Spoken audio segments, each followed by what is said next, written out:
see him as a musician? So before meeting Dipha, I had actually performed at We The Fest in Jakarta, and I was very familiar with Dipha because of his impact, obviously, there in Indonesia and worldwide. But when I had the opportunity to link up with Dipha at the studio in January of this year, on first impression, I really thought he was just a down-to-earth, nice dude, and I was just like so happy to connect with someone on a personal level and like just make really dope music together. So I think that was like the first impression I had, and that was the result of the first day together. We made this song; it came together naturally, and I think that's the beauty of music is that like two people can just come in from different places, different experiences, and bring together like one amazing collaboration. So yeah, thank you all for having me. And then we got a chance to collaborate in January. Yeah, it was in January in California. And then the funny part is the rough demo of Down. I just made it last one night before we made each other. So interesting. Yeah, it's fresh. All right, Cade, so when you were in Jakarta, was it the first time you played in the country? Yes, so I actually performed there 2 times. The first time was Shiver Fest, Shiver IT, and then the second time was We The Fest, and yeah, I really love it there in Jakarta. It's an amazing place. Right. Just a quick note for that, because we have our journalists from Indonesia. Like, what do you think about the Indonesian music scene when you were there in Jakarta? Was it something that you expected? Was it something that is bigger than you imagined before? I really enjoyed it. I obviously didn't get too much time to spend there in Jakarta just because I just had quick ins and outs with touring.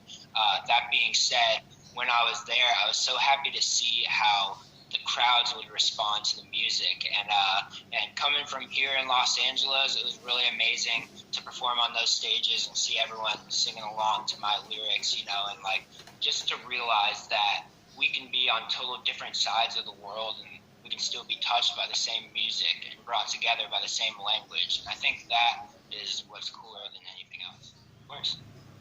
So I would say that, the main bones or the main form of the song really came from that first day we had together, and actually a lot of the roots of the song came from just us being there in person, playing out those chords. The melodies really kind of brought everything to life, and then after that, Dipha, I know, took a lot of time back at home. I believe it was in Jakarta, just making sure that everything felt cohesive and exciting, and filling out like everything that maybe I feel my top line was missing, he filled. And it was great. Obviously we are always keeping in touch over Instagram and WhatsApp. So, it was a lot of back and forth, but I had to give the credit to Dipha on really crushing the end of the track. Wow, thanks, man.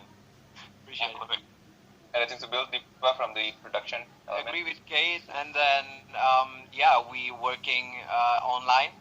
We were working online via WhatsApp and DM, and then I sent so many previews to email, and then that's how we built the song. All right, Dipha, you told me that you got the first idea of inspiration of the song when you were driving in Joshua Tree. Yes, you actually mentioned that, right?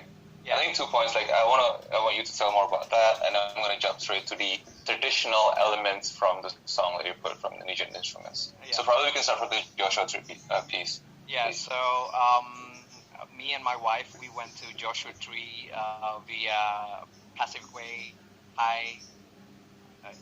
What is it called? The highway, the long highway from LA to Pacific Coast. Pacific Coast, and then we went to San Francisco from LA. San Francisco, and then Salinas, and then Big Sur, and then Joshua Tree, and then like this melody, the bum bum bum bum, the bass line came up in my head, and then I brought my laptop over there, and then I wrote my idea in the Joshua Tree. Well, actually, in the coffee shop in Joshua Tree, there's like a coffee shop in the middle of desert, so.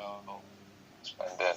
Yeah. And then you also mentioned that there's this Rindik Bali influence, or even like sample put in the song. Can you break it down for us? Yeah, there's like Indonesian traditional instruments in the song.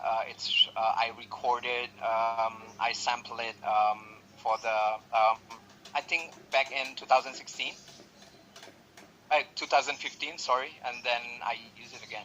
So I used this Rindik Bali for my first single, No One Can Stop Us, and then I used the sample again. Has this become like a signature for you, like a mandatory piece that needs to be implemented in every song? Like, so every Dipha banger needs to have that Indo influence. Is it something that is obligatory for you at this point for your songs? Because I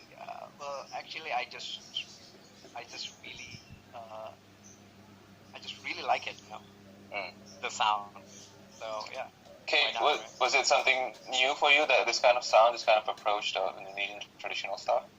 Absolutely, and in fact, I was really happy that Dipha had caught inspiration while in Joshua Tree, because when he came into the studio in West Hollywood, obviously we took some time to just kind of become friends and get to know each other.